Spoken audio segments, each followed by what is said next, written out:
বাবা কাজে চলে গিয়েছে, কারো বাবা বিদেশ চলে গিয়েছে, গভীর রজনী হয়ে গেছে, একটা নদীর পারে বাড়ি করেছে, আশেপাশে কোনো বাড়ি নাই। কিন্তু তুমি তো তোমার মায়ের পেটের মধ্যে 10 মাস 10 দিন অবস্থান করে ফেলেছো। এখন তো তুমি মায়ের পেট থেকে বের হতে চাও, কিন্তু মায়ের পেট থেকে বের হওয়া তো তোমার জন্য স্বাভাবিক, কিন্তু কোন মায়ের জন্য স্বাভাবিক না। আওয়াজ দিয়ে বলুন কথা ঠিক কিনা? গভীর রজনী হয়ে গেছে, মা কোন ডাক্তারের কাছে যাবে, কোন নার্সকে খবর দিবে, কোন মহিলাকে খবর দিবে? মা কারো কোনো সন্ধান না পায়া জিহ্বাটা আকাশের দিকে বের করে দিয়া, জিহ্বার মধ্যে কামড় দিয়া, দুইটা হাত টুনুকের মধ্যে চাপ দিয়ে ধরেছে, বলেছে আল্লাহ আবার সন্তানকে তুমি সহি সালামতে দুনিয়ার আলো বাতাস দেখাও। আওয়াজ দিয়ে বলুন কথা ঠিক কিনা? আল্লাহ প্রসব ব্যথার কারণে আমাকে যদি নিতে হয় আমাকে নিয়ে চলে যাও, আবার সন্তানকে তুমি ইন্তেকাল দিও না, আমার সন্তানকে তুমি মেরে দিও না। গভীর যোজনীতে গভীর কষ্টের বিনিময়ে মায়ের জিহ্বাটা আকাশের দিকে বের করে, অর্ধ হাত জিহ্বাটা বের করে, যুবক মা, শিশু মা, যার বয়স মাত্র 16 বছর 17 বছর, প্রথম সন্তান সে প্রসব করতেছে। এত যন্ত্রণা, এত কষ্ট আমাকে প্রসব করতে মায়ের হয়েছে।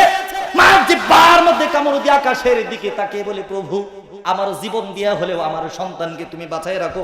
আওয়াজ দিয়ে বলুন সুবহানাল্লাহ।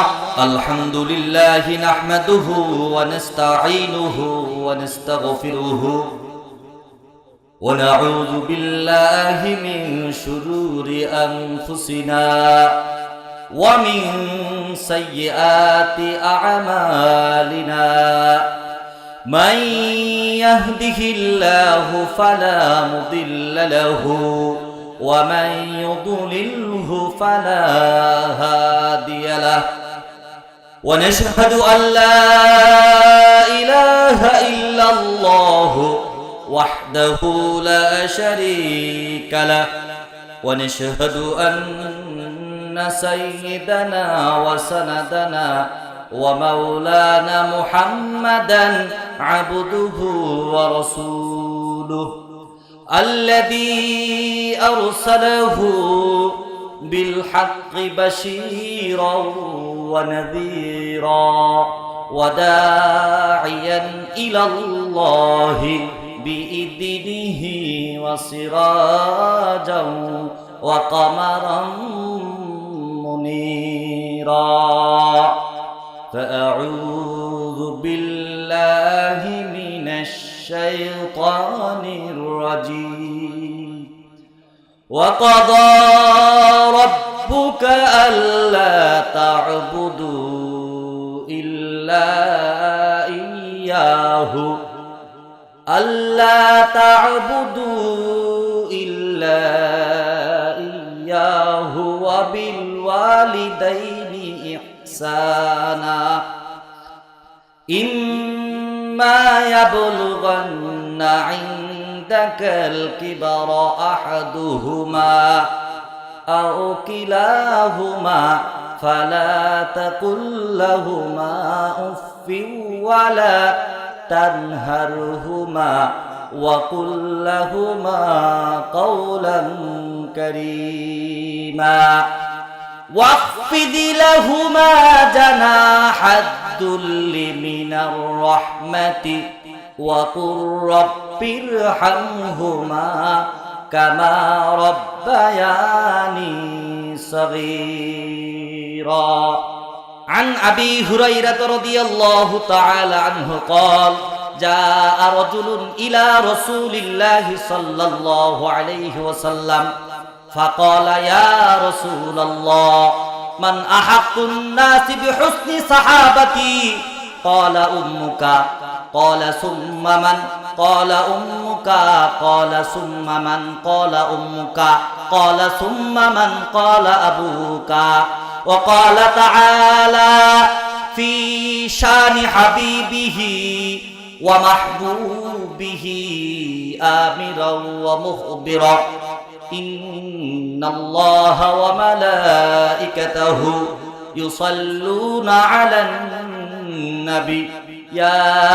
আইয়ুহাল্লাযীনা আমানু সাল্লু আলাইহি ওয়া সাল্লিমু তাসলিমা আল্লাহুম্মা সাল্লি আলা মুহাম্মাদ ওয়া আলা আলি মুহাম্মাদ কামা সাল্লাইতা আলা ইব্রাহিম ওয়া আলা আলি ইব্রাহিম ইন্নাকা হামিদুম মাজিদ اللهم بارك على محمد وعلى آل محمد كما باركت على إبراهيم وعلى آل إبراهيم إنك حميد مجيد الحمد لله مدينة النور জামে মসজিদের উদ্যোগে আজকের ঐতিহ্যবাহী ইসলামী মহাসম্মেলনের সিরে তাজ মাননীয় সভাপতি জাতির রাহাবার হযরতে উলামায়ে ইকরাম এবং আজকের সম্মানিত প্রধান অতিথি বিশেষ অতিথি এবং আইম্মায়ে মাসাজিদ খুতবায়ে মাসাজিদ হযরতে উলামায়ে ইকরাম আমার প্রিয় যুবক ভাই ও বন্ধুগণ আমার পর্দার অন্তরালে রয়েছেন আমার প্রিয় মা ও বোনেরা সর্বপ্রথম আমরা আল্লাহ পাক রব্বুল আলামিনের দরবারে আলিশানে লাখ কোটি শুকরিয়া জ্ঞাপন করছি যেই ফিতনা ফাসাদের জামানায় মানুষ মানুষকে হত্যা করছে যেই ফিতনা ফাসাদের জামানায় কিশোর হত্যায় গোটা বাংলাদেশ সহ গোটা পৃথিবী ছয়লাভ হয়ে গিয়েছে যেই ফিতনা ফাসাদের জামানায় মানুষ মানুষকে কুকুর শুকুরের মতো জবাই করে দিচ্ছে যেই ফিতনা ফাসাদের জামানায় মুসলমানদেরকে বেগুনের মতো পুড়িয়ে আলুর মতো পুড়িয়ে হত্যা করা হচ্ছে এমন বর্বরতার জামানায় জাহিলিয়াতের জামানায় গোটা পৃথিবী যখন অসন্তর আগুনে ধাউ ধাউ করে জ্বলছে তখন আল্লাহ পাক আমাদেরকে আমাদের দেশের মানুষদেরকে মুসলমান হিসেবে 5 ওয়াক্ত সালাত মসজিদে গিয়ে আযান দেওয়ার সাথে সাথে জামাতের সাথে আদায় করার তৌফিক দান করেছে সেই মহান মনিব আমাদেরকে মসজিদ আমাদেরকে ইবাদতের সুযোগ করে দিয়েছেন প্রকাশ্যভাবে আল্লাহর হুকুমত কায়েম করার প্রতিষ্ঠা করার তৌফিক দান করেছেন সেই মহান মনিব সেই মহান মালিক সেই মহান খালিক আমার গোলামের দিকে যত বড় ইহসানের দৃষ্টি নিক্ষেপ করেছেন তত বড় করে শরীরের সমস্ত আওয়াজকে গলার মধ্যে এনে আল্লাহর গোলাম হিসেবে নিজেকে পরিচয় দিয়ে বলছি আলহামদুলিল্লাহ। আমার ভাইরা আমার বন্ধুরা আমি আপনাদের মাঝে সূরা বানী ইসরাঈলের 23 নম্বর এবং 24 নম্বর দুইটা আয়াত তেলাওয়াত করেছি আল্লাহ তাআলা যদি তৌফিক দান করে আমি এই দুইটা আয়াতের আঙ্গিকে এই কথা বলার চেষ্টা করব আমি আপনাদেরকে বলতে চাই আজকে আপনাদের সম্মুখে আমি যেই বিষয়ে কথা বলতে চেয়েছি সেই বিষয়টা হচ্ছে পিতামাতার সেবা করা সেই বিষয়টার নাম কি আওয়াজ দিয়ে বলুন সেই বিষয়টার নাম কি আপনাদের কি মনে হয় পিতামাতার সেবা করার প্রয়োজন আছে বৃদ্ধ বাবাদের কি মনে হয় পিতামাতার সেবা করার প্রয়োজন আছে আপনাদের কি মনে হয় যে আপনারা কোনো সময় কোনো পিতার ঔরসজাত সন্তান ছিলেন এটা কি আপনাদের মনে হয় আপনারা কখনো কোনো মায়ের পেটে ছিলেন মায়ের পেটটাকে ফুটবল মাঠের মতো ফুটবল খেলেছেন মায়ের পেটের মধ্যে মা যখন গভীর রজনীতে ঘুমে নিদ্রামগ্ন ছিল তখন মায়ের পেটের মধ্যে লাথি দিয়েছেন এরকম কি আপনাদের মনে হয় যেহেতু মাদেরকে আমরা অনেক জুলুম করেছি বাবাদের হক এখনো আমাদের সমাজের ছেলেরা বুঝে না আমাদের এই সমাজের বর্তমান কিশোর সন্তানেরা তারা মদের পিছনে নেশার পিছনে হিরোইনের পিছনে গাঁজার পিছনে এত বেশি আসক্ত হয়েছে যখন তাদের মাথার মধ্যে নেশা নামক ভূত চেপে ওঠে তখন তার সামনে বাবা আর মায়ের কোনো ইজ্জত থাকে না আওয়াজ দিয়ে বলুন কথা ঠিক কিনা কিন্তু এই প্রেক্ষাপটে এই বর্তমান পৃথিবীর আমি মনে করি এমন বর্বরতার সময় এমন জাহিলিয়াতের সময় এমন হত্যা খুন গুমের সময় এমন নেশা সময় মাদকের সময় পিতামাতার মর্যাদাটা তুলে ধরা এটা প্রত্যেক আলেমের ঈমানি দায়িত্ব আওয়াজ দিয়ে বলুন কথা ঠিক কিনা আমার ভাইরা আমার বন্ধুরা মুসলমানের কি কাজ করতে হবে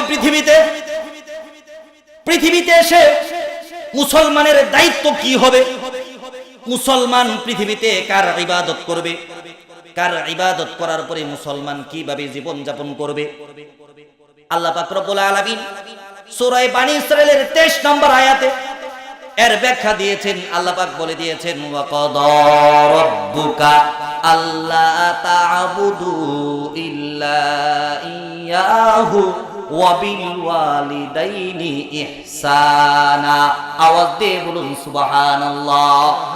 দয়ার নবী, মায়ের নবী, প্যারে নবী, মাহবুবে নবী, আকায়ে নামদার, তাজদারে মদিনা মুহাম্মদুর রাসূলুল্লাহ সাল্লাল্লাহু আলাইহি ওয়াসাল্লামের উপর ওহী নাজিল করে দিয়ে বিশ্ব নবীকে ডেকে ডেকে বলেন, বিশ্ব নবী আপনার উম্মতদেরকে বলে দিন, এই পৃথিবীতে যদি ইবাদত করতে হয়, এই কপাল যদি কারো পায়ের মধ্যে সিজদা দিতে হয়, তিনি হচ্ছে আমি আল্লাহ। আমি আল্লাহ ব্যতীত ইবাদতের কোনো ব্যক্তি উপযুক্ত নয়। আওয়াজ দিয়ে বলুন সুবহানাল্লাহ। ওয়া ক্বাদা রাব্বুকা আল্লা তা'বুদু ইল্লা ইয়া। আল্লাহর ইবাদত করার পরে একজন বান্দার 2 নাম্বার কাজটা কি হবে? আল্লাহ তা'বুদু ইল্লা ইয়াহু ওয়া বিল ওয়ালিদাইনি ইহসানা। আল্লাহ বলেন আমার ইবাদত করার পরে তোমার যে কাজ, তোমার যে দায়িত্ব আমি আল্লাহ দিয়েছি, সেটা হচ্ছে পিতা মাতার সাথে ইহসান করা, পিতা মাতার সাথে সৎ আচরণ করা। আওয়াজ দিয়ে বলুন সুবহানাল্লাহ। আমার ভাইরা, আমার বন্ধুরা, আল্লাহর ইবাদত করার পরে সবচাইতে নরম কণ্ঠে, সবচাইতে মৃদু সুরে, সবচাইতে নম্রতার সাথে, সবচাইতে ভদ্রতার সাথে কথা বলতে হবে। কার সাথে? কার সাথে? ইহসান করতে হবে, শিষ্টাচার করতে হবে। ইহসানের সংজ্ঞা আমি আপনাকে দেব। সৎ আচরণ কাকে বলে? এই সমাজের মধ্যে আমরা সৎ আচরণ করি ছোট ভাইয়ের সাথে, ছোট বোনের সাথে, স্ত্রীর সাথে। আল্লাহ রাব্বুল আলামিন বলে, ছোট ভাইয়ের সাথে তুমি সৎ আচরণ করতে গিয়ে যদি কখনো ছোট ভাইকে ধমক দেও, তাহলে এটা অসৎ আচরণ হবে না। আওয়াজ দিয়ে বলুন কথা ঠিক কিনা? আপনার ছোট ভাই রাস্তা দিয়ে সিগারেট ধরিয়ে যাচ্ছে, আপনি যখন দেখলেন তাকে একটা থাপ্পড় দিলেন, তাহলে কি আপনি অভদ্র?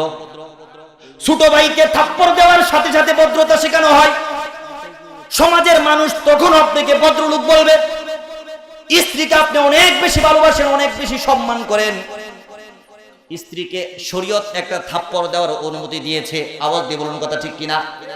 আল্লাহ রাব্বুল আলামিন বলেন, ওয়া ক্বাদা রাব্বুকা আল্লা তা'বুদু ইল্লা ইয়াহু ওয়া বিল ওয়ালিদাইনি ইহসানা।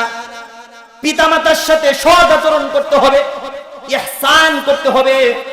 কিন্তু পিতামাতা যদি তোমার সাথে অসৎ আচরণ করে, পিতামাতা যদি তোমাকে ধমক দেয়, তোমাকে মারধর করে, তুমি যেরকম সন্তানকে থাপ্পড় দিতে পারো, স্ত্রীকে থাপ্পড় দিতে পারো, ছোট ভাইকে থাপ্পড় দিতে পারো, শিক্ষক হয়ে যেরকম ছাত্রকে চোখ রাঙিয়ে কথা বলতে পারো, আমি আল্লাহর কসম করে আল্লাহ বলে দিলাম, তুমি যদি হও প্রেসিডেন্ট আর তোমার বাবা যদি হয় রিকশাওয়ালা দিন মজুর, প্রেসিডেন্ট হওয়ার পরে রিকশাওয়ালার সাথে তুমি চোখ রাঙিয়ে কথা বলতে পারবা না।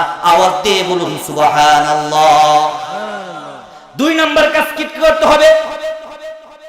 ইম্মা ইয়াবলুগান্না ইনদাকাল কিবারা আহাদুহুমা আও কিলাহুমা ফালা তাকুল লাহুমা উফফিউ। 2 নাম্বার কাজ করতে হবে, পিতামাতা যখন বৃদ্ধ হয়ে যাবে, তখন পিতামাতার সাথে তোমার সৎ আচরণ করতে হবে। পিতামাতা বৃদ্ধ হয়ে গেছে, তোমার মর্যাদা সম্পর্কে পিতামাতার কোনো ধারণা নাই। তুমি তো থানার ওসি, তুমি তো ইউনিয়নের চেয়ারম্যান, তুমি তো পৌরসভার মেয়র, কিন্তু বাবা তো মেয়র বুঝে না, বাবা তো চেয়ারম্যান বুঝে না, বাবা তো এমপি বুঝে না। তুমি মেয়র হইতে পারো, তোমার বাবা যদি কোনো স্বাভাবিক মানুষ হয়, প্রধানমন্ত্রীর সাথে তুমি বৈঠক করতেছো, তোমার বাবা বৃদ্ধ হয়ে গেছে, সে তো তোমার ইজ্জত সম্পর্কে বুঝে না। এখন তোমার নাম ধরে ধরে ডাকবে, আলেমের নাম ধরে ধরে ডাকবে, প্রেসিডেন্টের, প্রধানমন্ত্রীর নাম ধরে ধরে রাখবে। আল্লাহ রাব্বুল আলামিন বলেন, ফালা তাকুল লাহুমা উফফিউ ওয়ালা তানহারুমা। ওই সময় তুমি উফ শব্দ করতে পারবে না। আওয়াজ দিয়ে বলুন সুবহানাল্লাহ। শুধু তাই নয়, তুমি টাকা দিয়ে একটা ইলিশ মাছ কিনে দিয়েছো, তোমার কিনা টাকার মাছ, মাছের মাথাটা, মাছের বড় অংশটা তোমার ছেলেকে না দিয়া তোমার বোনের ছেলের প্লেটের মধ্যে দিয়েছে। আল্লাহ রাব্বুল আলামিন বলেন, তোমার মা বুঝে দেখ আর না বুঝে দেখ, অপরাধ করুক আর নেই কাজ করুক, তোমার টাকা তোমাকে না দেখ, তোমার টাকা তোমার বোনকে দিয়া দেখ, তোমার ফুফুকে দিয়া দেখ, তার মাকে দিয়ে দেখ, সাবধান সাবধান উফ শব্দও বলতে পারবা না। আওয়াজ দিয়ে বলুন সুবহানাল্লাহ। শব্দ বলতে পারবে না, শুধু তাই নয় ওয়ালা তানহারহুমা, এমন কোন যদি অপরাধ করতে পারে তাহলে তুমি তাকে দমক দিতে পারবে না। আওয়াজ দিয়ে বলুন সুবহানাল্লাহ। দমক দেওয়া যাবে না। আমার ভাইরা, আমার বন্ধুরা, সমাজের অত্যন্ত ঘৃণ্য একটা কথা আমি আপনাদেরকে বলছি।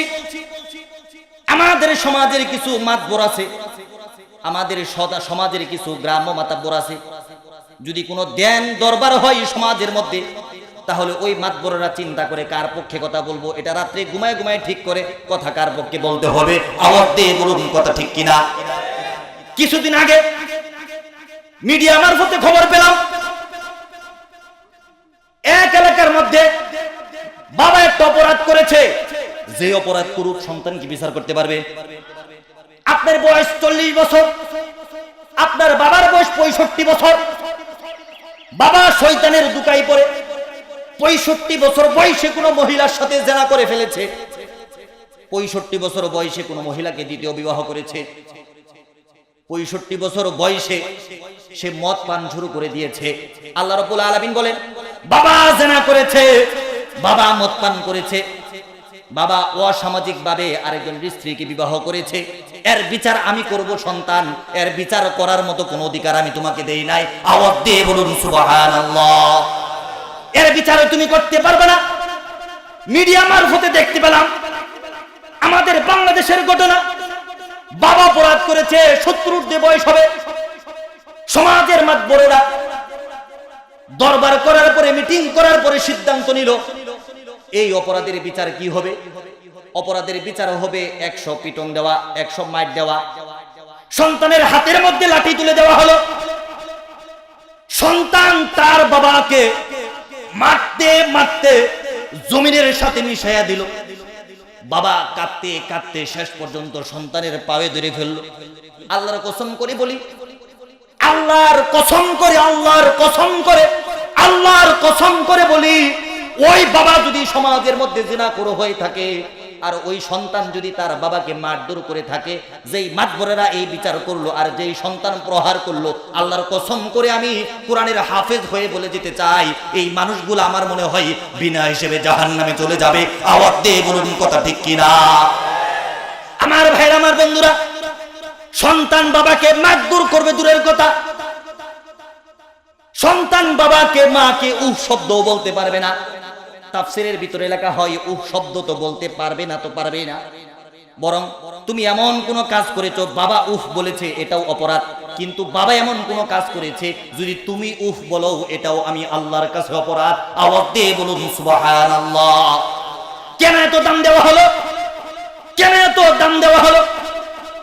আল্লাহর নবী রাহমাতুল লিল আলামিনের কাছে এসে একজন সাহাবী বলতেছে, আল্লাহর নবী, আমি আমার মায়ের ঋণ শোধ করে ফেলেছি। বলেন কথাটা কি স্বাভাবিক নাকি সাংঘাতিক? মায়ের ঋণ শোধ করে ফেলেছি। আল্লাহর নবী রাহমাতুল লিল আলামিন চোখের জল ছেড়ে বলে, সাহাবী, জলের উপরে মায়ের মুখটা ভালো করে দেখতে পারি নাই, হালিমাতুস সাদিয়ার দুধ আমি পান করেছি। আমার নবীর সামনে এখনো যদি হালিমাতুস সাদিয়া আসে, আমার মাথার রুমালটা খুলে আমি হালিমাতুস সাদিয়ার পায়ের নিচে বিছিয়ে দেব। আর তুমি বলতেছো মায়ের ঋণ শোধ করে ফেলেছো।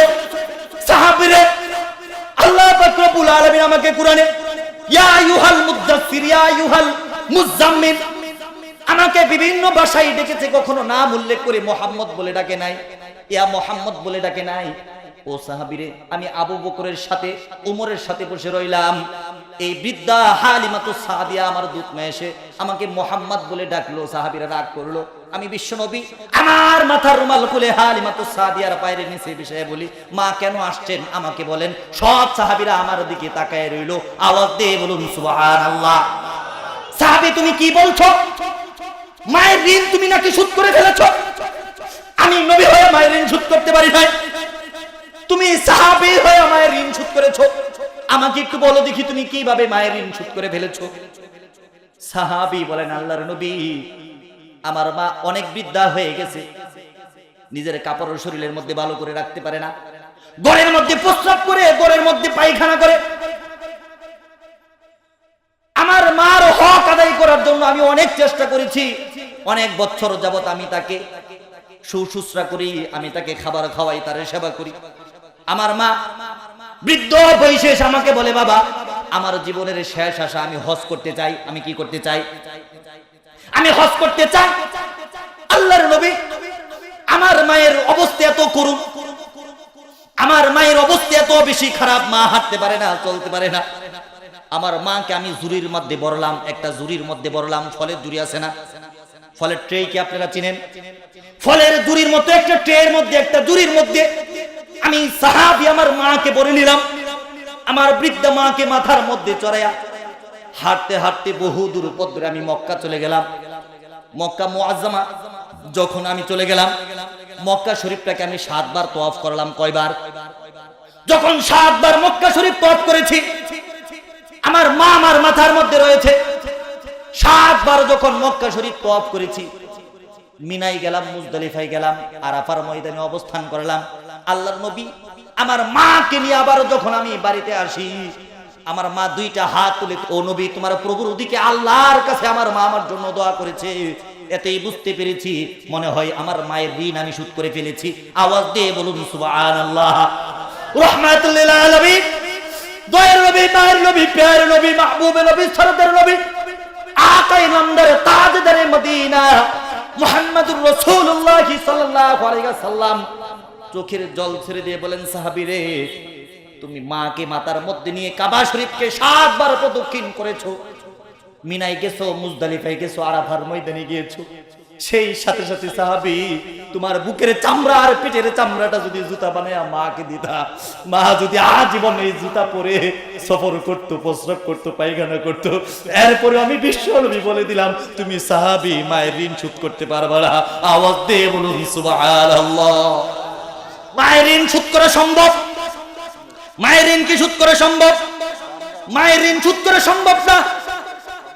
আন আবি হুরায়রা রাদিয়াল্লাহু তাআলা আনহু قال جاء رجل الى رسول الله صلى الله عليه وسلم فقال يا رسول الله من احق الناس بحسن صحابتي। হে আল্লাহর নবী, এই পৃথিবীতে আমার উপর কার বেশি সবচেয়ে হক রয়েছে? আমি যদি কারোর সাথে ভালো আচরণ করি তাহলে সেই ব্যক্তির নামটা কি? قال امك। আল্লাহর নবী বলেন তোমার মা। قال ثم من। আমি অতঃপর আবার জিজ্ঞেস করলাম। আবু হুরায়রা বলেন ওই ব্যক্তি আবার জিজ্ঞেস করলেন قال ثم من।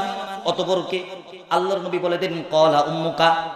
আবু হুরায়রা বলেন ওই ব্যক্তি আবার জিজ্ঞেস করেন قال ثم من। আল্লাহর নবী বলেন قال امك। চতুর্থবার যখন জিজ্ঞেস করলেন আল্লাহর নবী বলেন قال ابوك। আওয়াজ দিয়ে বলুন সুবহানাল্লাহ। তাহলে বোঝা গেল আল্লাহর নবী 3 বার মায়ের নাম নিয়েছেন। কেন চতুর্থবারের সময় বাবার নাম নিলেন? তার মানে কি বোঝা যায় বাবাকে সম্মান করতে হয় না? বাবাকে কেন সম্মান করতে হয় এই ঘটনাটাও আমি আপনাদেরকে বলবো, এই কথা আমি আপনাদেরকে সুযোগ হলে বলবো। মায়ের নামটা কেন 3 বার নিলেন? ইবনে বাতাল রাহমাতুল্লাহি আলাইহি বলেন মায়ের নাম কেন 3 বার নিলেন শুনো। মা সন্তানের জন্য এমন 3টা কষ্ট করে, যে 3টা কষ্ট পিতা কোনোদিন করে না। আওয়াজ দিয়ে বলুন সুবহানাল্লাহ। 3টা কষ্ট কি? 1 নম্বর কষ্ট হচ্ছে আল্লাহ রাব্বুল আলামিন সূরা লুকমানের 14 নম্বর আয়াতে বলেন ওয়াসাইনাল ইনসানা বিওয়ালিদাইহি হামালাতুহু উম্মুহু ওয়াহানান আলা ওয়াহানিন ওয়া ফিসালুহু ফি আমাইনি আনিশকুরুলি ওয়ালিওয়ালিদাইক ইলাইয়াল মাসির। আওয়াজ দিয়ে বলুন সুবহানাল্লাহ। আল্লাহ পাক রব্বুল আলামিন সূরা লুকমানের 14 নম্বর আয়াতে বলে দিলেন মাকে কেন বেশি মহব্বত করতে হয়, মায়ের প্রতি হক কেন রাসূল বেশি বললেন শুনো। সূরা লুকমানের 14 নম্বর আয়াতে আল্লাহ বলে দিলেন যে এই কারণেই বেশি মহব্বত করতে হয়, আমি আল্লাহর ইবাদত করার পরে মায়ের বেশি হক আদায় করতে হয়। হামালাতুহু উম্মুহু ওয়াহানান আলা ওয়াহনি ওয়া ফিসালুহু। কারণটা হচ্ছে তোমার মা তোমাকে 10 মাস 10 দিন গর্ভে ধারণ করেছে, তোমার পিতা কিন্তু তোমাকে 10 মাস 10 দিন গর্ভে ধারণ করে নাই। আওয়াজ দিয়ে বলুন সুবহানাল্লাহ। আমার ভাই, আমার বন্ধুরা বলতে থাকলে বলুন, আমরা প্রত্যেকের মায়ের পেটে ছিলাম। সভাপতি প্রায় 90 বছর বয়স যার হবে, বাংলাদেশের অন্যতম মুরব্বী একজন মানুষ, উনিও কি কোনো মায়ের পেটে ছিলেন কি ছিলেন না? আপনারা আমার কথা বুঝে থাকলে বলুন, সন্তানের মায়ের পেটের বয়স যখন 7 মাস হয়ে যায়, কয় মাস?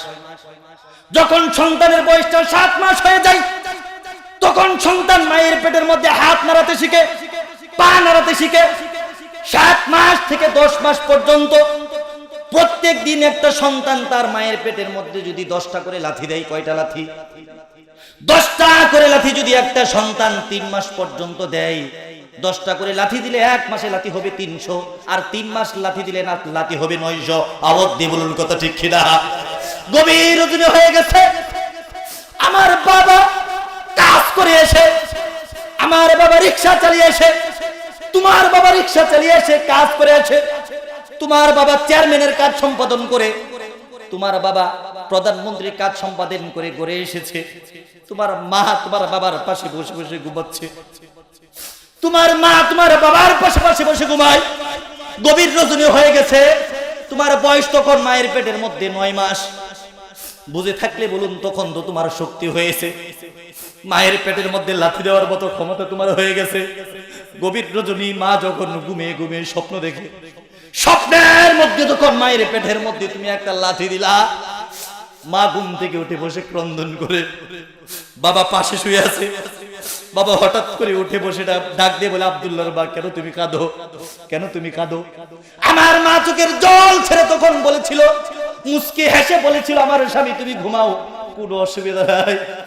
10 মাস যাবত তোমার সন্তান আমার পেটে, প্রায় 3 মাস যাবত প্রত্যেক দিন 10-15টা করে লাথি দেয়, এটা তো আমার প্রত্যেক দিনের খাদ্য। আওয়াজ দিয়ে বলুন সুবহানাল্লাহ। আমাকে পেটে নিয়ে যেই মা লাথি খেয়েছে, প্রত্যেক দিন 10টা করে লাথি খেয়েছে, 3 মাসে 900 লাথি যেই মা খেয়েছে, ওই মাকে যদি কোনো কুলাঙ্গার বকা দেয়, ওই মাকে যদি কোনো কুলাঙ্গার মারধর করে, আল্লাহর কসম করে বলি, আল্লাহর কাছে ওই ব্যক্তির স্থান জান্নাত হইতে পারে না। আওয়াজ দিয়ে বলুন সুবহানাল্লাহ। সংক্ষিপ্ত বলতে হবে, 1 নম্বর গুণ হচ্ছে, মা আমাকে 10 মাস পেটের মধ্যে লালন পালন করেছে, এই কারণেই মায়ের সেবা করতে হবে। 2 নম্বর আরেকটা কারণ হচ্ছে, মা আমার জন্য প্রসব ব্যথা সহ্য করেছে। আওয়াজ দিয়ে বলুন কথা ঠিক কিনা? মা আমার জন্য প্রসব ব্যথা সহ্য করেছে। বাবা কাজে চলে গিয়েছে, কারো বাবা বিদেশ চলে গিয়েছে, গভীর রজনী হয়ে গেছে, একটা নদীর পারে বাড়ি করেছে, আশেপাশে কোনো বাড়ি নাই, কিন্তু তুমি তো তোমার মায়ের পেটের মধ্যে 10 মাস 10 দিন অবস্থান করে ফেলেছো। এখন তো তুমি মায়ের পেট থেকে বের হতে চাও, কিন্তু মায়ের পেট থেকে বের হওয়া তো তোমার জন্য স্বাভাবিক, কিন্তু কোন মায়ের জন্য স্বাভাবিক না। আওয়াজ দিয়ে বলুন কথা ঠিক কিনা? গভীর রজনী হয়ে গেছে, মা কোন ডাক্তারের কাছে যাবে, কোন নার্সকে খবর দিবে, কোন মহিলাকে খবর দিবে? মা কারো কোনো সন্ধান না পায়া জিহ্বাটা আকাশের দিকে বের করে দিয়া, জিহ্বার মধ্যে কামড় দিয়া, 2টা হাত মুখের মধ্যে চাপ দিয়ে ধরেছে, বলেছে, আল্লাহ আমার সন্তানকে তুমি সহি সালামতে দুনিয়ার আলো বাতাস দেখাও। আওয়াজ দিয়ে বলুন কথা ঠিক কিনা? আল্লাহ প্রসব ব্যথার কারণে আমাকে যদি নিতে হয়, আমাকে নিয়ে চলে যাও, আমার সন্তানকে তুমি ইন্তেকাল দিও না, আমার সন্তানকে তুমি মেরে দিও না। গভীর যোজনীতে গভীর কষ্টের বিনিময়ে মায়ের জিহ্বাটা আকাশের দিকে বের করে, অর্ধ হাত জিহ্বাটা বের করে, যুবক মা, শিশু মা, যার বয়স মাত্র 16 বছর 17 বছর, প্রথম সন্তান সে প্রসব করতেছে, এত যন্ত্রণা এত কষ্ট আমাকে প্রসব করতে মায়ের হয়েছে।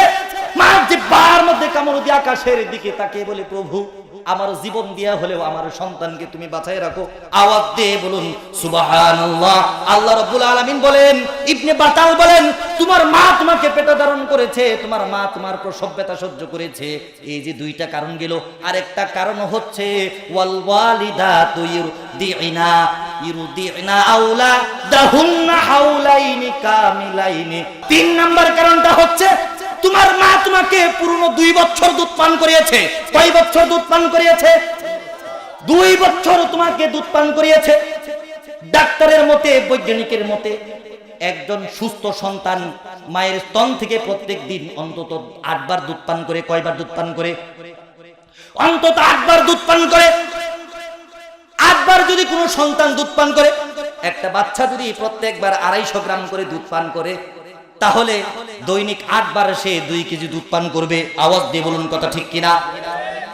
যদি দৈনিক 8 বার 2 কেজি দুধ পান করে, ওয়াল ওয়ালিদা তুরদিয়ানা, 2 বছর তুমি 36.5 মণ দুধ পান করেছো। কয় মণ দুধ পান করেছো? আওয়াজ দিয়ে বলো, কয় মণ দুধ পান করেছো? 36.5 মণ দুধ তুমি পান করেছো।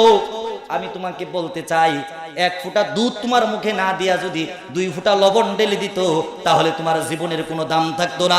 আওয়াজ দিয়ে বলুন কথা ঠিক কিনা? আর এই জমানায় এসে, এই যুগে এসে তোমার মাকে তুমি লাথি মারো, আল্লাহর কসম করে বলি এই পায়ের মধ্যে তোমার জাহান্নাম নিযুক্ত রয়েছে। আওয়াজ দিয়ে বলুন কথা ঠিক কিনা? আমার ভাইরা, আমার বন্ধুরা, মায়ের সম্পর্কে আপনাদেরকে কি বলবো?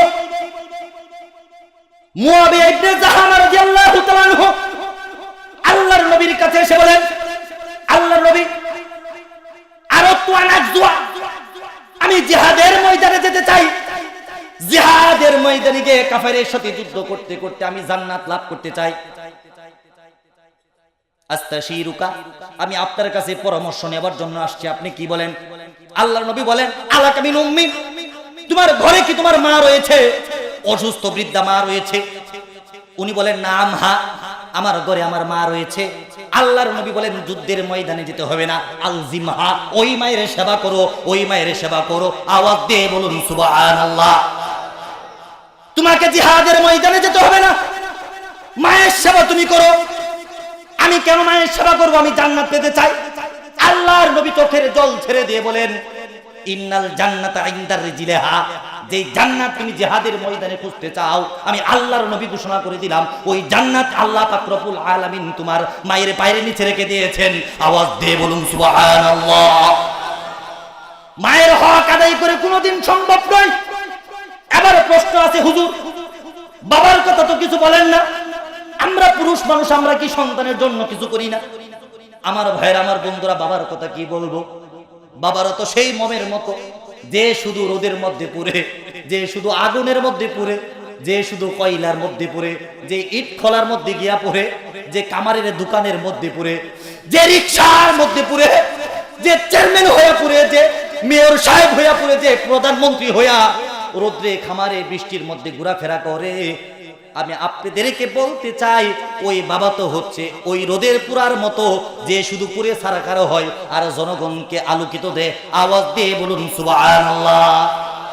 বাবা তো হচ্ছে সেই মোমের মতো, যে নিজে জ্বলে পুরে সারকার হয়ে যায়, সন্তানের জীবনকে আলোকিত করে তোলে। আওয়াজ দিয়ে বলুন কথা ঠিক কিনা? আপনার মনে হয় 10,000 টাকা দামের মোবাইল আপনি কিনতে চান, বাবা কিনতে দেয় না, মনে হয় বাবা আপনি শত্রু। বাবা চিন্তা করে মোবাইল 10,000 টাকা দেবে, কিনে দেবো, এটা তো কোনো সমস্যা না। কিন্তু যদি কোনো মেয়ের সাথে মোবাইলে কথা বলতে বলতে প্রেম খেলা খেলে, আমার ছেলে সন্তান যদি আমার বুক ছাড়া হয়ে যায়, আমার সন্তানও হারাইলাম, সম্মানও হারাইলাম। আওয়াজ দিয়ে বলুন কথা ঠিক কিনা? তুমি ইন্টার পাস করেছো, সিঁড়িতে পড়তে হয়েছো, বাবাকে বলো আমাকে একটা পালসার হুন্ডাই কিনে দিতে হবে। বাবা বলে, না না, জীবন গেলে গাও, আমি তোকে তেজ্য পুত্র করে দিলে হুন্ডার তোকে কিনে দেবো না। তুমি তো ভেবেছো মনে হয় বাবা আমার শত্রু। আল্লাহর কসম করে বলি, বাবা তোমার শত্রু নয়, বাবা তোমার শত্রু নয়। বাবা চিন্তা করে যদি হুন্ডার কিনে দেই ভালো কথা, কিন্তু হুন্ডার যদি কোনো বাসের নিচে কোনো ট্রাকের চাপাই পড়ে যায়, আমার তো 1.5 লক্ষ টাকা গেল, আর 1.5 লক্ষ টাকার সাথে সাথে আমার 1000 কোটি টাকার সন্তান আমি হারাইয়া ফেলবো। আওয়াজ দিয়ে বলুন কথা ঠিক কিনা? ভাই আমার, বন্ধুরা আমার, আমাদের মধ্যবিত্ত সমাজের ছেলেদের অবস্থা এমন, যুবকদের অবস্থা এমন, বাবার উপর তারা এমন চাপ প্রয়োগ করে, কখনো কখনো চাপ প্রয়োগ করতে করতে বাবার কলারের মধ্যে ধরে। আওয়াজ দিয়ে বলুন কথা ঠিক কিনা? ও যুবক, 2টা হাত তুলে আমাকে দেখাও, কোনোদিন কোনো বাবার কলারের মধ্যে ধরবে দূরের কথা, কোনোদিন কোনো 2টা চোখ বাবার দিকে গরম করে তাকাবে না। কে কে রাজি আছো? আমাকে 2 হাত তুলে দেখাও। নারায়ে তাকবীর। ভাইরা আমার, বন্ধুরা আমার, কয়েকদিন আগে একটা লেখা পড়লাম, লেখা পড়ে কাঁদতে কাঁদতে আমি অস্থির হয়ে গেলাম। ছেলেটার নাম ইয়াহিয়া। ছেলেটার নাম কি? কোন ভার্সিটির একটা ছাত্র লেখাটা লিখেছে। সে লিখেছে, আমি মধ্যবিত্ত ফ্যামিলির সন্তান। আমি বাড়িতে গেলাম। বাড়িতে যাওয়ার পরে আমি মায়ের কাছে বললাম, আম্মু কলেজ ছুটি হয়েছে, ভার্সিটি ছুটি হয়েছে, আমি কক্সবাজার যাব, আমাকে 10,000 টাকা দিতে হবে। কয় হাজার টাকা? আমাদের সমাজের অবস্থা হয়েছে, আমরা টাকা চাইলে প্রথমে মায়ের কাছে যাই নাকি? মায়ের কাছে প্রথমে টাকা চাইতো, কারণ মায়ের জাতি নরম। মায়েরা কি? মায়েরা নরম, প্রথম মাকে রাজি করাই। মা বলতেছে, তোর বাবা ছোট একটা দোকান করে, 10,000 টাকা কোন জায়গা থেকে দিবে? ছেলে বলে, মা আমার সব বন্ধুরা যাবে, যদি আমি না যাই আমি বেইজ্জতি হয়ে যাব। আওয়াজ দিয়ে বলুন কথা ঠিক কিনা? আপনার বাবা রিকশা চালা, আর মেয়র সাহেবের ছেলে একই কলেজে পড়ালেখা করেন। মেয়র সাহেবের ছেলে টিফিনের সময় 150 টাকা বিল করে। এখন বাবা চিন্তা করে, আমার ছেলে যদি সমোসা কিনে, সিঙ্গারা কিনে খাই, ছেলের ইজ্জত থাকবে না। এই জন্য বাবা রিকশা চালিয়ে ছেলের জন্য অন্তত 50 টাকা নাস্তারে দিয়ে দেয়। আওয়াজ দিয়ে বলুন কথা ঠিক কিনা? ইয়াহিয়া বলে, আমি খেতে বসেছি, আমার বাবাকে আমার মা ইশারা দিয়ে বলেছে, ও গো আব্দুল্লাহর বাবা শুনেছো, ও গো ইয়াহিয়ার বাবা শুনেছো, তোমার ছেলে আগামী 5 তারিখে কক্সবাজার যাবে, তোমার ছেলে 10,000 টাকা চাই। আমাদের বাবাদের অবস্থা, প্রথমে টাকা চাইলেই একটা রাগ করে, একটা ধমক দে। আওয়াজ দিয়ে বলুন কথা ঠিক কিনা? বাবা ধমক দিল, 10,000 টাকা বাবু কোথায়? ছেলের মনটা খারাপ হয়ে গেল। বাবা ছেলের মুখের দিকে তাকায় বলে, রাগ করিস না, আমি আগামীকালকে নেসাবে যাব, তোর ঠিক 5 তারিখেই কক্সবাজার যাওয়া হবে। আওয়াজ দিয়ে বলুন সুবহানাল্লাহ। বাবা সত্যি আমি 5 তারিখে কক্সবাজার যাব? হ্যাঁ তুমি 5 তারিখে কক্সবাজার যাবা, আমি আগামীকাল 3 দিনের নেসাবে যাব, 3 দিনের আমি সফরে যাব, আমি সফর থেকে এসে তোমাকে টাকা দিব। কিন্তু বাবা কোনদিন তোমাকে দোকানে বসতে বলি নাই, তোমার পড়ালেখা ক্ষতি হবে। বাবারে 3 দিন তুমি আমার দোকানদারি করে দিবা। কাপড়ের দোকানদারি, কিসের দোকানদারি? ইয়াহিয়া বলেন, 3 দিন আমি বাবার দোকানে বসলাম। প্রথম দিন আমার মনটা বড় ছনছনে, মনটা বড় খুশি প্রফুল্ল। 5 তারিখে আমি কক্সবাজার যাব, বাবা এসে আমাকে 10,000 টাকা দিবে। আমি যখন দোকানে বসলাম, 2 জন কর্মচারীরা বলে দিল, ভাই আপনার কাজ হচ্ছে কাস্টমার আসলে কিছু মাল দেখাবেন, আর কত টাকা লাভ হয় এটা লিখে রাখবেন। এটা আপনার আব্বা বলে গিয়েছে। আমি মাল দেখানো শুরু করলাম, আর যখন কাস্টমার আসে তাদেরকে আমি মাল দেখাই, বিক্রি হলে তাদের লাভ অংশ লিখে রাখি। সকালে দোকানে গেলাম প্রথম দিন, প্রায় 12টা বেজে গেল, একটা কাস্টমারও নাই। ব্যবসায়ী ভাইয়েরা, এমনকি মাঝে মধ্যে ঘটে কি ঘটে না, আসরে আজান হয়ে যায়, 10 টাকারও বিক্রি নাই, কিন্তু সন্ধ্যাবেলা 500 টাকা কিস্তি দিতে হবে। এরকম ফ্যামিলি আমাদের সমাজে আছে নাকি নাই? আমার ভাইয়েরা, আমার বন্ধুরা, 12টা বেজে গেল, 10 টাকাও বিক্রি করতে পারি নাই। এমন সময় একটা ভদ্রলোক এসে বললে, ভাই আমাকে কিছু শার্ট দেখান। প্রায় 20টার মতো শার্ট দেখাইলাম। শার্ট দেখানোর উপরে বলে, ভাই আজকে নিব না, পছন্দ হয় নাই। আমার মনটা খারাপ হয়ে গেল, আমার মনটার মধ্যে রাগ উঠে গেল। সাথে সাথে এই দোকানের কর্মচারী এসে বলে, ভাই কাকা বলে গিয়েছে কাস্টমার দোকানের রহমত, কাস্টমারের সাথে দমক দিয়ে কথা বলবেন না। আওয়াজ দিয়ে বলুন সুবহানাল্লাহ। আমি মনটা বিরক্ত করে দিয়ে শার্টগুলো যখন গুছাইতে থাকি, শার্টগুলো বাস করতে করতে যখন অনেকক্ষণ সময় 20টা শার্ট আমি বাস করে ফেলেছি, এমন সময় আরো 2 জন কাস্টমার আসলো। যুবক ছেলে মোটরসাইকেল দিয়ে আসছে। আসার পরে বলতেছে, ভাই আমাকে ভালো প্যান্ট দেখান। আমি প্যান্ট দেখাইলাম, বলে পাগলু প্যান্ট দেখান। আমি পাগলু প্যান্ট দেখাইলাম, বলে এদিকে সিরা প্যান্ট দেখান। ওগুলো দেখাইলাম। দেখতে দেখতে অনেকক্ষণ পরে একটা প্যান্ট পছন্দ করেছে। আমি প্যান্টের গায়ের মূল্য দেখলাম, যে প্যান্টের মধ্যে আমি দেখলাম 1200 টাকা কিনা দাম। কয় টাকা কিনা দাম? আমাকে বলে, ভাই প্যান্টের দাম কত? আমি বললাম, ভাই প্যান্টটা নিলে 1600 টাকা লাগবে। ওই ব্যক্তি বলে, না ভাই এই প্যান্ট আমি 1600 টাকা দিয়ে নিব না, একটা দাম বলবো, প্যান্ট কি দিবেন? কাস্টমার কেমন কথা বলে না? প্যান্টের কিনা দাম কত? প্যান্টের কিনা দাম কত? 1200 টাকা প্যান্ট কিনা। 1200 টাকা আমি দেব না, 300 টাকা দিব। কয়শো টাকা দিব? বলেন তো, যেই ছেলেটা লাইফের পাশ দোকানে বসেছে 20টা শার্ট দেখে যে ক্লান্ত হয়ে গেছে, এখন 1200 টাকা কিনা প্যান্ট, এই প্যান্ট 300 টাকা দাম করে, ছেলের মাথাটা কি নষ্ট হওয়ার কিনা? এর মাঝখান দিয়ে 10 টাকা 20 টাকা বিক্রি, ছেলে রাগ উঠে গেল। ছেলেটা আবার চলে আসে, কর্মচারী এসে বলে, ভাই চাচা বলেছে কাস্টমার দোকানের রহমত, কাস্টমারের সাথে খারাপ আচরণ করতে নাই। এরপরে ছেলেটা বলেন, ইয়াহিয়া বলেন, 500-600 টাকা আমি বিভিন্ন ভাবে বিক্রি করলাম। এরপর আরেকটা গার্লফ্রেন্ড, আরেকটা বয়ফ্রেন্ড আসলো, একটা ছেলে একটা মেয়ে এসে বলতেছে একটা ভালো জামা দেখান। আমাদের সমাজের ছেলে মেয়েদের এমন অবস্থা, বাবা চালাই রিক্সা, বাবা হচ্ছে কুলি, বাবা হচ্ছে দিনমজুর, কিন্তু ছেলে এমন প্যান্ট পরেছে মনে হয় প্যান্ট যেন পাছা দিয়ে খুলে পড়ে গেল। আওয়াজ দিয়ে বলুন কথা ঠিক কিনা? এমন একটা মোবাইল ফোন ব্যবহার করেছে, এমন একটা গান ছেড়ে দিয়েছে, ওই গানের আওয়াজে যেন নামাজ পড়া বন্ধ হয়ে গেল। আওয়াজ দিয়ে বলুন কথা ঠিক কিনা? এই ছেলে আর ছেলের গার্লফ্রেন্ড এসেছে, আসার পরে বলতেছে একটা জামা দেখান। আমি সুন্দর জামা দেখাইলাম, বলেন পাখি জামা দেখান, তাও দেখাইলাম, বিভিন্ন জামা দেখাইলাম। জামা দেখানোর পরে বলতেছে আরো দামি দেখান, আরো দামি দেখান, আরো দামি দেখান। আওয়াজ দিয়ে বলুন কথা ঠিক কিনা? আমি যখন অনেকগুলো জামা দেখাইলাম, জামা দেখানোর উপরে বলতেছে ভাই এই ফুকুন্নি দোকান থেকে জামা কেনা যাবে না, আমাকে আরো ভালো জামা কিনতে হবে। আমার রাগ উঠে গেল, আমি ছেলেকে মাইর দেওয়ার মতো উপক্রম হয়ে গেলাম। বললাম বিয়াদব, এই জামা কিনতে এসেছিস, তাহলে এই দোকানে আসলি কেন? বসুন্ধরা কেন গেলি না? আওয়াজ দিয়ে বলুন কথা ঠিক কিনা? ছেলেটা বলেন সন্ধ্যা হয়ে গেল, আরেকজন মহিলা আসলো, আসার পরে বলতেছে আমাকে শাড়ি দেখাও। আমি 20টা শাড়ি দেখাইলাম, সন্ধ্যা হয়ে গেল, মাগরিবের আজান দিবে এমন সময় বলতেছে 2টা শাড়ি নিয়ে গেলাম, 3 তারিখে তোমার আঙ্কেল আইসা টাকা দিবে। ছেলে বলেন আন্টি মা আপনার কাছে মাপ চাই, সারাদিনে 1000 টাকা বিক্রি করতে পারি নাই, সন্ধ্যাবেলা বাকি দেওয়ার মতো আমার কোনো অনুমতি নাই। আওয়াজ দিয়ে বলুন কথা ঠিক কিনা? ছেলেটা বলেন 1 দিন 2 দিন 3 দিন করে যখন আমি দোকানদারি করে নিলাম, 3 দিনে মাত্র 3000 টাকার মতো লাভ হলো, 2 টাকা কম আর বেশি। 3 দিন পরে যখন আমি বাড়িতে গেলাম, আমার মাথা থেকে কক্সবাজারের ভূত চলে গিয়েছে। আওয়াজ দিয়ে বলার কথা ঠিক না?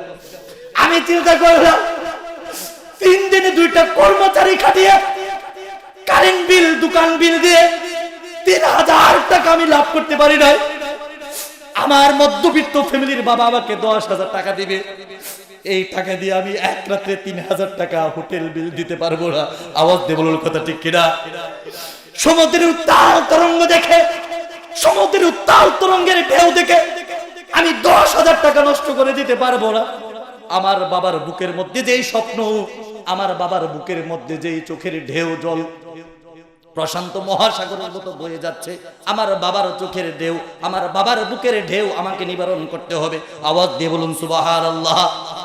3 দিন পরে বাবা আসে, 4 তারিখ রাত্রিবেলা, রাত প্রায় 9টা বাজে। ছেলেটা বলে আমার বাবা আমার রুমের মধ্যে ঢুকে পড়ে, আমার রুমের মধ্যে আবার আমার বাবা ঢুকে পড়ার পরে 10,000 টাকার একটা বান্ডিল। আওয়াজ দিয়ে বলুন আল্লাহু আকবার। আরেকবার আওয়াজ দিয়ে বলুন আল্লাহু আকবার। রাত 9টা বাজে, আমি তখনও খাবার খাই না, শুধু চিন্তা করতেছি আমার বাবা যদি আমাকে 10,000 টাকা দেয় বাবার কত কষ্ট হবে। 10,000 টাকার বান্ডিল বাবা আমার বালিশের কাছে ছেড়ে দিয়ে বলে, মুচকে হেসে বলে, বাবা এখানে 10,000 টাকা আছে, আগামীকাল 5 তারিখ তুমি কক্সবাজারে চলে যাবা। আওয়াজ দিয়ে বলো সুবহানাল্লাহ। আমার মনটা খারাপ হয়ে গেল। বাবা তুমি কি বলতেছো? 3 দিন আমি ব্যবসা করতে সময় দিয়েছি, 3000 টাকা লাভ হয় নাই রে বাবা। কয়দিন দোকানদারের টাকা দিয়া তুমি 10,000 টাকা আমাকে দিতে চাও? এই টাকা আমি চাই না। বাবা আমাকে একটা ধমক দিল, এত বড় হয়ে গেছিস কেন? বাবা খানার টেবিলে গেল, আমি বাবার পাশে পাশে গেলাম, বাবার পাশে টেবিলে বসেছি। মা আমাকে খাবার দিয়েছে, বাবাকে খাবার দিয়েছে। আমি বলেছি বাবা তোমার দোকানে 2 জন কর্মচারী, বাবা গো বিশ্ববিদ্যালয়ের পড়ালেখার পাশাপাশি আমি তোমার দোকানে বিকাল বেলা সময় দিতে চাই, কোন পার্কে গিয়ে আর বাদাম খাইতে চাই না, কক্সবাজারের পানি দেখে আর 10,000 টাকা নষ্ট করতে চাই না। বাবারে 3 দিনে আমি 3000 টাকা লাভ করতে পারি নাই, তুমি 10,000 টাকা দিয়েছো। বাবা এই নাও তোমার টাকা, আমি আর কোনোদিন কক্সবাজারে সেন্ট মার্টিনে পিকনিকে যেতে চাই না। আওয়াজ দিয়ে বলো সুবহানাল্লাহ। বাবা একটা ধমক দিয়েছে। আমি বললাম বাবা তুমি আমাকে ধমক দিও না, আমি 3000 টাকা 3 দিনে লাভ করতে পারি নাই। আমি তোমার কাছে অনুরোধ করে বলি বাবা, দোকানের একজন কর্মচারী তুমি ছাঁটাই করে দাও, ওই কর্মচারীর জায়গায় বসে আমি কাজ করতে চাই। আওয়াজ দিয়ে বলুন সুবহানাল্লাহ।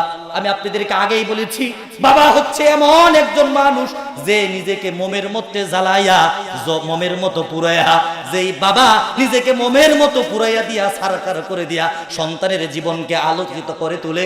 আওয়াজ দিয়ে বলুন সুবহানাল্লাহ।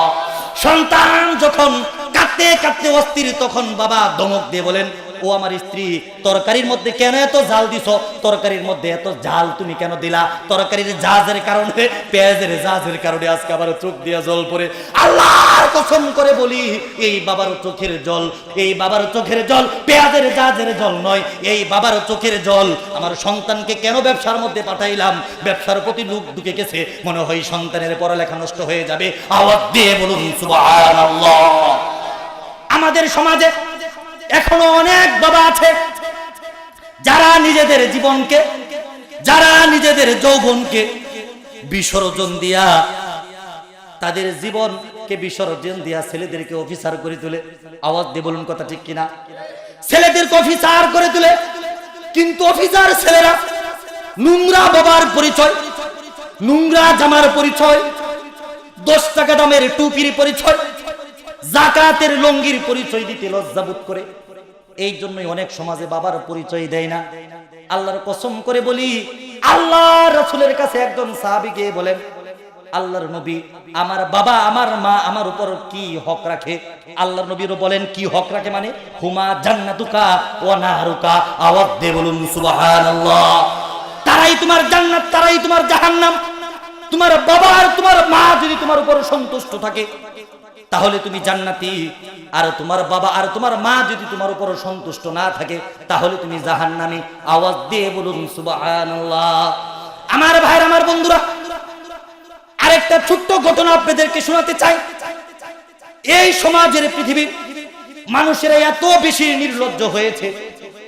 মাছরাঙা টেলিভিশনের মধ্যে একটা সংবাদ দেখাইলো, ছেলে তার বাবাকে, বৃদ্ধ বাবাকে 2.5 কোটি টাকার বাড়িটা বিক্রি করে নিজে আত্মসাৎ করে বোনকে কিছু দিয়া এই বৃদ্ধ বাবাটাকে স্টেশনের মধ্যে ফেলে রেখে এসেছে। মাছরাঙা টেলিভিশন যখন এই সংবাদ গোটা পৃথিবীতে প্রচার করে দিল, ওই সন্তান রাগান্বিত হইয়া প্রকাশ্যেই বাবাকে ঘর থেকে বের করে দিবে। সংবাদ সম্মেলনে এমন কথা বলে ফেলে, আমি তোমাকে বলতে চাই যে বৃদ্ধাশ্রমে তুমি মাকে দিয়ে এসেছো, তুমি মনে সুখে বাড়ির মধ্যে রোজ খাচ্ছ, ওই বৃদ্ধাশ্রমে মা বসে বসে বৃদ্ধাশ্রমের জ্বালানার খুব দিয়ে তাকিয়ে তাকিয়ে দেখে আমার সন্তান রুট পার হবে, না জানি কোন গাড়ি এসে মেরে দেয়। আওয়াজ দিয়ে বলুন কথা ঠিক কিনা? কক্সবাজারের জলযন্ত্র একটা ঘটনা আপনাদেরকে বলতে চাই। একজন বাবা রিকশাওয়ালা, বাবা যখন রিকশাওয়ালা, একটা মাত্র সন্তান, তার মেয়েও নাই আর কোনো ছেলেও নাই। এই সন্তানটাকে সে যখন আস্তে আস্তে পড়ালেখা করে উচ্চ শিক্ষায় শিক্ষিত করে যখন বড় একজন অফিসার বানিয়েছে, তখন তার বড় একটা চাকরি হয়েছে। আমাদের সমাজের কিছু বিত্তশালী বাবারা আছে, টাকা দেখে বিয়া দেয় না, সন্তান দেখে, ছেলে দেখে বিয়া দেয়। আওয়াজ দিয়ে বলুন কথা ঠিক কিনা? কারণ ওই রাগব মাছেরা জানে, বল মাছেরা জানে, টাকাওয়ালা টাকা কামাই করতে পারে না, বরং যার যোগ্যতা থাকে তার পায়ের নিচে এসে টাকা ধন্না দেয়। আওয়াজ দিয়ে বলুন কথা ঠিক কিনা? এক ভদ্রলোক তার মেয়েকে এই ছেলের সাথে বিয়ে দিল। ছেলের সাথে যখন বিয়ে দিল, ছেলের সাথে যখন তার মেয়েকে বিবাহ দিল, বড় লোকের মাইয়া গরিব ঘরের মধ্যে আসছে। এই মায়ের চুলকানি, মায়ের কাশি, মায়ের হাসি, মা তো ব্লাউজ পরতে পারে না, মা তো সুন্দর করে পেটিকোট পরতে পারে না, মা তো সুন্দর দামি কাপড় পরতে পারে না। এই গ্রামের মধ্যে এই মহিলার জন্য গ্রামটা জাহান্নামে পরিণত হয়ে গেল। এই মহিলা প্রত্যেক দিন রাত্রে তার স্বামীর কানের মধ্যে কান পরা দেয়, বলে, স্বামী গো, তুমিও পড়ালেখা করেছো, আমিও পড়ালেখা করেছি, আমাদের কি এই কক্সবাজারের গ্রামের মধ্যে পড়ে থাকা সম্ভব? চলো আমরা ঢাকা চলে যাব, চাকরি টাকা ঢাকা ট্রান্সফার করা হোক। সন্তান 1 দিন 2 দিন 3 দিন আস্তে আস্তে কানের ওষুধ খাইতে খাইতে, কান পরা দিতে দিতে সন্তান তখন অটোমেটিক স্ত্রীর কথা শুনে। আওয়াজ দিয়ে বলুন কথা ঠিক কিনা? 1 দিন 2 দিন 3 দিন সন্তান সিদ্ধান্ত নিল ঢাকা শহরে চলে যাব। যখন সন্তান ঢাকা শহরে চলে আসে, ঢাকা শহরে চলে আসার পরে বড় একটা চাকরি করে।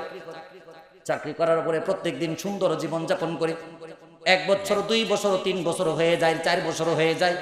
ছেলেটারও হঠাৎ করে মনে হলো 4 বছর যাবৎ বৃদ্ধ বাবাকে রেখে এসেছি, বাবা না জানি কি খাইতেছে, বাবা তো এখন কাজ করতে পারে না, বাবা তো এখন রিক্সা চালাইতে পারবে না, বাবা তো এখন দিন মজুর করতে পারবে না, বাবা তো এখন কুলিগিরি করতে পারবে না, বাবার খোঁজ নেওয়ার দরকার।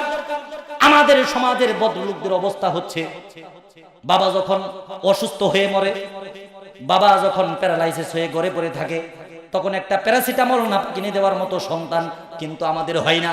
কিন্তু বাবা যখন ইন্তেকাল করে কাফনের টাকা কে দিবে, দাফনের টাকা কে দিবে, মুন্সি খাওয়ানোর টাকা কে দিবে, খতমের টাকা কে দিবে, কিংবা বড় করে একটা তামদারি করে 80,000 টাকার গরু কে জবাই করবে, এটা নিয়ে কিন্তু আমাদের সভ্য সমাজ পারাপারি শুরু করে দেয়। আওয়াজ দিয়ে বলুন কথা ঠিক কিনা?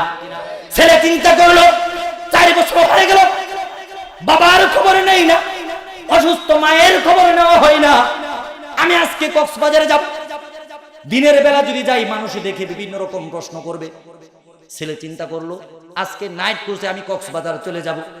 এই ছেলেটা যখন নাইট ক্রুজে কক্সবাজারে চলে আসে, এদিকে আমি আপনাদেরকে বলি, আমি স্বামীদের উদ্দেশ্য করে বলি, স্বামীরা তো সেই মোমবাতির মতো যারা নিজে জ্বলে পুড়ে ছারখার হয়ে স্ত্রীর মুখে আলো ফোটায়। আওয়াজ দিয়ে বলুন কথা ঠিক কিনা? আপনার যুবক হয়েছেন, মায়ের বয়স 90 বছর, বাবা যদি জীবিত থাকে আল্লাহর কসম করে বলি, ওই বাবার সামনে আপনার মা যদি পাগল থাকে মাকে ধমক দিতে পারবেন না। ওই বৃদ্ধ বাবা লাঠি এনে জুতা এনে আপনার চাপার দাঁত ফেলে দিবে। আওয়াজ দিয়ে বলুন কথা ঠিক কিনা? বৃদ্ধ বাবা চিন্তা করে 4 বছর হয়ে গেল, সন্তান কোনো খোঁজ নাই না, কোনো খবর নেই না। আবার আমি যদি দিনের বেলা কোনো কাজ করি, সমাজের লোকেরা বলবে তোমার ছেলে না বড় অফিসার, অফিসারের বাবা হয়ে তুমি কাজ করো, আমারও সন্তানের মান মর্যাদা নষ্ট হবে। আওয়াজ দিয়ে বলুন কথা ঠিক কিনা? আমার সমাজের অনেক বাবা আছে আগে রিক্সা চালাতো, কিন্তু এখন রিক্সা চালাইলে ছেলেটা তো সেনাবাহিনীতে চাকরি হলো, ছেলে যদি খাবার দেয় কিংবা না দেয় এরপরে রিক্সা চালাইলে ছেলের ইজ্জত কমে। আওয়াজ দিয়ে বলুন কথা ঠিক কিনা? ছেলের সম্মানের ভয়ে, ছেলের ইজ্জত রক্ষার কারণে বাবা মা না খেয়ে মরতে রাজি, এরপরেও সমাজের মধ্যে এমন কোনো কাজ করতে রাজি না। আওয়াজ দিয়ে বলুন কথা ঠিক কিনা?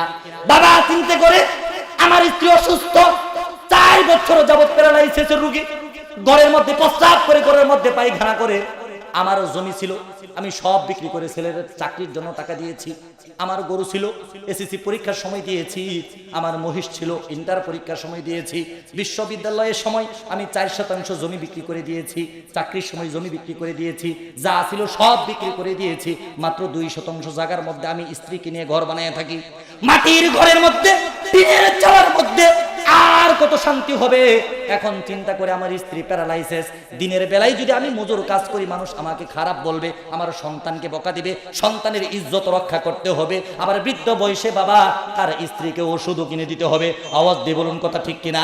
এখন আমাদের 80 বছর 90 বছরের বাবাকে আমি মাঝে মধ্যে দেখি রাস্তায় বসে লেবু বিক্রি করে, রাস্তায় বসে শসা বিক্রি করে, রাস্তায় দাঁড়িয়ে দাঁড়িয়ে তারা রিক্সা চালা।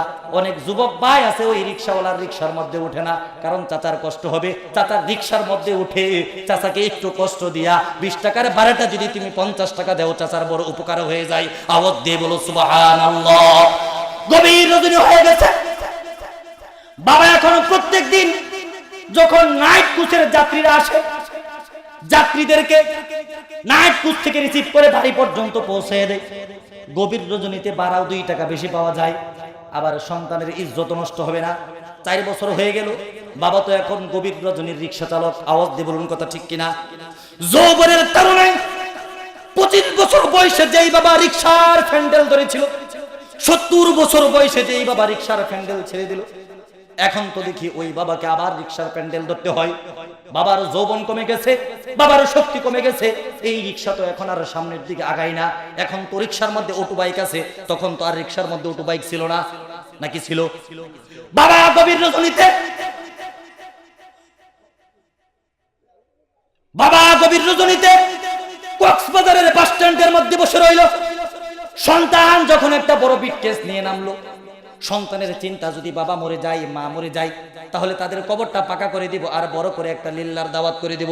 এটাই তো আমাদের সন্তানের অবস্থা। সন্তান এই চিন্তা করে বড় বিটকেসটা নিয়ে যখন রিক্সার মধ্যে উঠে পড়ে, রিকশার মধ্যে উঠে বলতেছে, চাচা চলো সামনের দিকে। কোন বাড়িতে যাবেন? আব্দুল কাদিরের বাড়িতে যাব। আব্দুল কাদির অন্য কোনো ব্যক্তি না, এই রিকশাওয়ালা। আওয়াজ দিয়ে বলুন সুবহানাল্লাহ। আপনারা জানবেন সমাজের মধ্যে যে ঋণ দেয় সে কিন্তু ওই ব্যক্তিরে কোনোদিন বলে না। আপনার দোকান থেকে যে বাকি খাইছে আপনি তারে বলবেন না, আর যে বাকি খাইছে এখন সে এই রাস্তা ছেড়ে দিয়া কুবের রাস্তা দিয়া চলাফেরা করে। আওয়াজ দিয়ে বলুন কথা ঠিক কিনা? মাসে 10 বার ফোন এসেছে, বাবা পরীক্ষার ফর্ম ফিলাপের টাকা দিতে হবে, দিলাম 2000। আরেকবার ফোন এসেছে, বাবা মাস শেষ হয়ে গেছে, বোর্ডিং এর টাকা দিতে হবে, আবার দিলাম 5000। মাসে 10 বার যেই বাবার কাছে সন্তান টাকা চাই, সন্তান বলে যেতে পারে একটা করে নোট, 10 টাকা নোট জমিয়ে জমিয়ে তোমাকে 1000 টাকার পর করে নোটগুলো বের করে দিয়েছে, মাসে 10,000। এই বাবা তোমাকে এত বেশি ঋণ দিয়েছে, কোনোদিন তোমাকে বলবে না। আওয়াজ দিয়ে বলুন কথা ঠিক কিনা?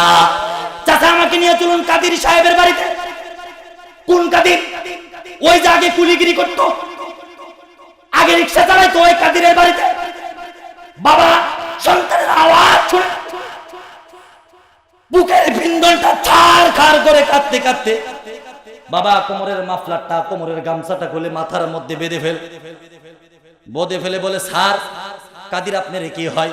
কণ্ঠ শুনে সন্তানে চিনে না, বাবার দাঁত পড়ে গেছে, কিন্তু বাবা তো চিনে যে মনে হয় এখনো মাত্র তার মায়ের পেট থেকে ভূমিষ্ঠ হলো, এখনো যেন তার মা এই সন্তানটাকে পেটের মধ্যে নিয়ে বলতেছে, আব্দুল্লাহর বাবা তোমার হাতটা আমার পেটের মধ্যে বুলাই দেখো, তোমার সন্তান যেন আমার পেটের মধ্যে লাথি মারে।